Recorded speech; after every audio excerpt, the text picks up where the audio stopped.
everyone, good morning! I'm Mark, your reporter for today's session. Before I will start my discussion, I would like to ask you a question. Do you have any idea how the media evolved? Well, if you want to know about the evolution of media, let's talk about it.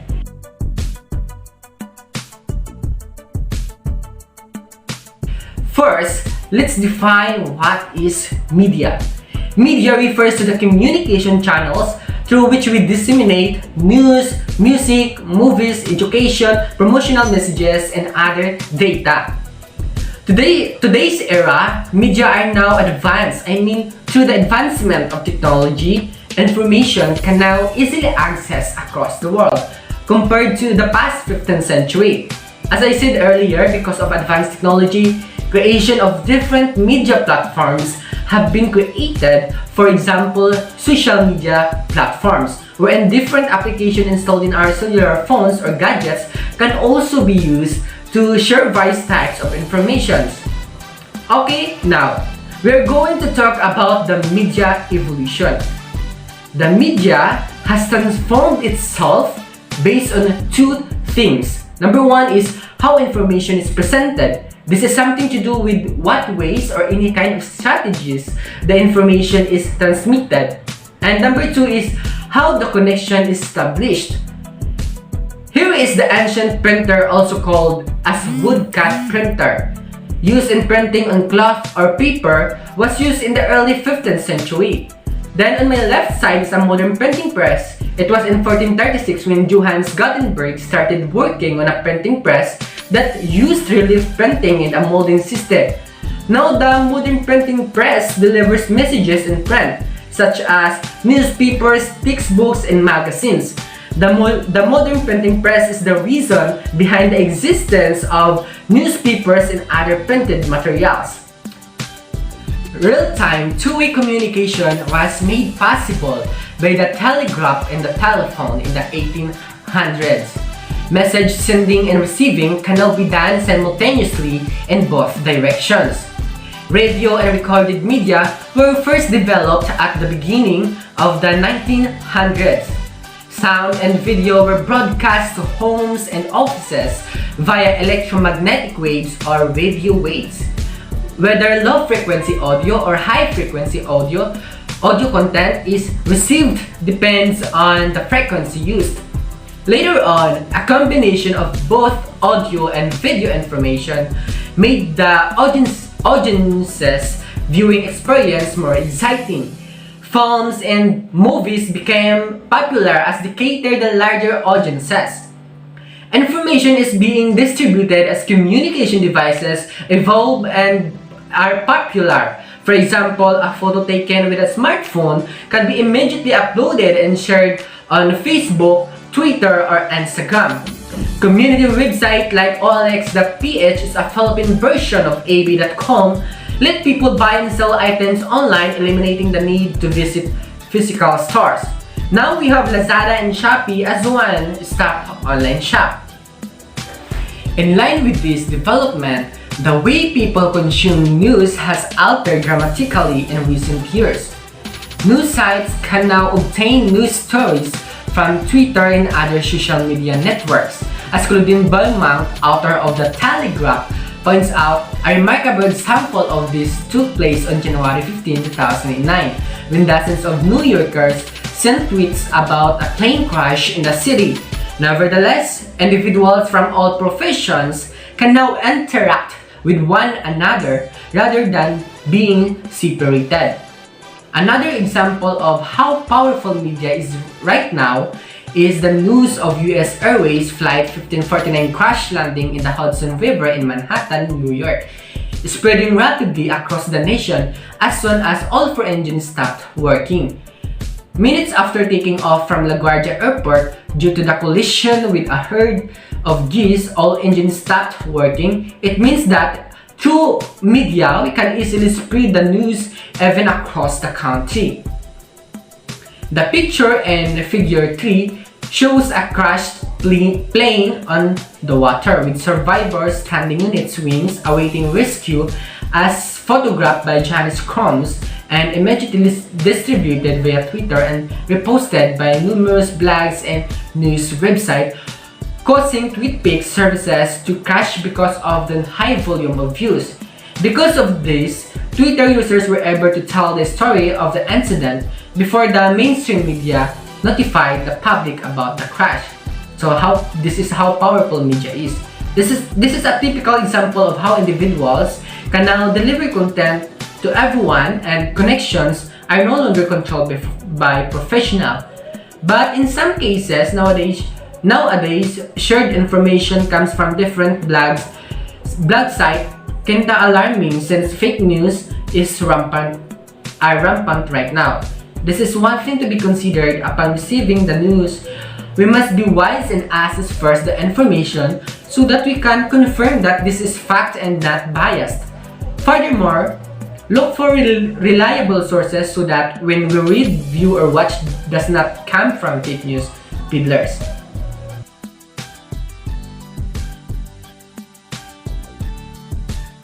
What does the media do for us? The media plays several fundamental roles in our society. Entertainment plays a part. The media can serve as a creative outlet, a source of fantasy, and means of escape. Victorian readers disillusioned by the gloom of the Industrial Revolution were pulled into the fantastical worlds of fairies and other made-up beings in the 19th century. Additionally, the media may educate and inform. Information can take many different forms, and it can occasionally be challenging to distinguish it from enjoyment.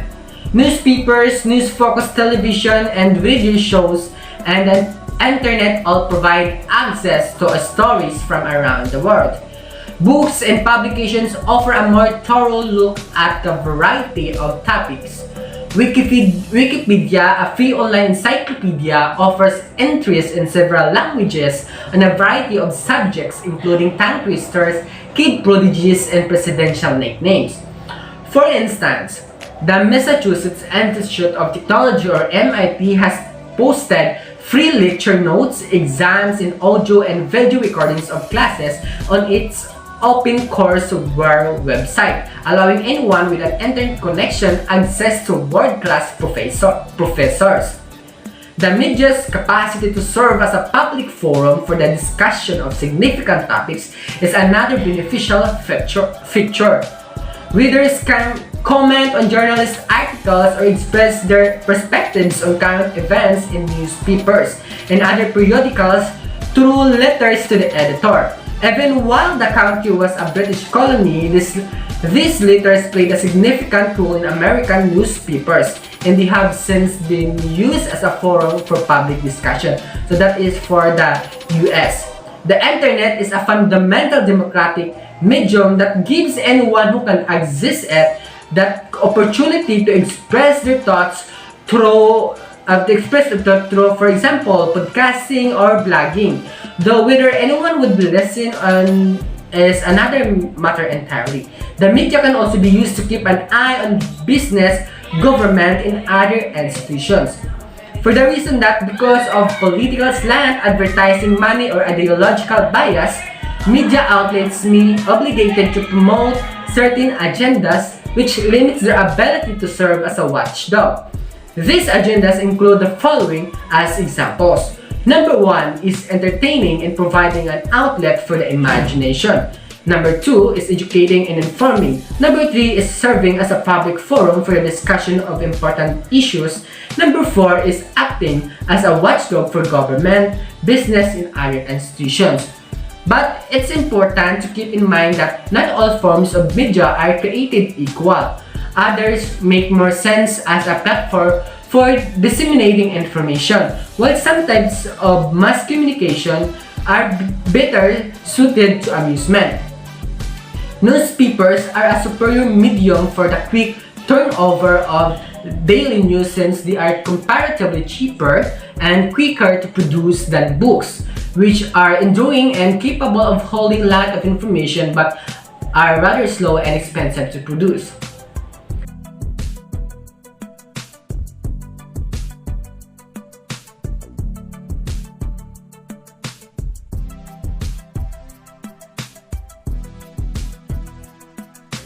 On the other hand, the internet promotes open discourse on topics and gives almost everyone who desires a voice a chance to do so. The internet is, however, also generally unmoderated. To get valuable information, users may have to sift through tens of thousands of pointless remarks or ignorant amateur viewpoints. According to McLuhan, the transmission medium essentially shapes the content, and each medium has a unique style of delivering information. Television news, for instance, is a faster-paced medium even though it has the benefit of live coverage and video, which brings a story to life more vividly. That means more stories get covered in less depth. A story told on television will probably be flashier, less in-depth, and with less context than the same story covered in a monthly magazine. Therefore, people who get the majority of their news from television may have a particular view of the world shaped not by the content of what they watch but its medium. Scientist Alan Kay put it, each medium has a special way of representing ideas that emphasize particular ways of thinking and emphasize others. Kay was writing in 1994 when the internet was just transitioning from an academic research network to an open public system. The intellectual descendants of McLuhan are the media experts who contended that the internet is making us more democratic, shallower, or better at associative thinking 15 years later, with the internet well established in our daily lives. However, McLuhan's assertions don't offer much room for personal choice or opposition. Nonetheless, media messages and technologies affect us in countless ways, some of which probably won't be sorted out until long in the future.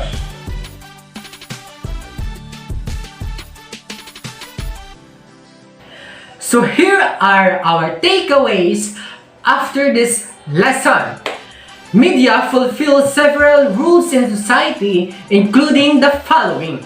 Number 1 is entertaining and providing an outlet for the imagination. Number 2 is educating and informing. Number 3 is serving as a public forum for the discussion of important issues. And number 4 is act as a watchdog for government, business, and other institutions.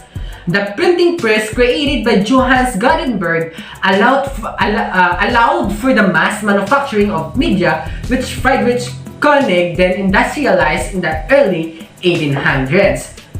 These developments paved the way for the daily newspaper, which helped the 19th century's urbanized and industrialized populace to come together. In the 20th century, radio allowed advertisers to reach a mass audience and helped spark the consumerism of the 1920s and a Great Depression of the 1930s. After the World War II, television boomed in the United States and abroad, though its concentration in the hands of 3 major networks led to accusations of homogenization. The spread of cable and a subsequent deregulation in the 1980s and 1990s led to more channels but not necessarily to more diverse ownership. Although it is impossible to determine if a cultural shift was created by technology or was a result of it, transitions from one technology to another have had a significant impact on the media industry. A key factor in the adoption of new technologies is their capacity to be made compact and economical enough to fit in the home. That would be all. Thank you for listening, everyone. I hope you guys this video was an informative one, and I hope you've learned a lot from this lesson. Goodbye!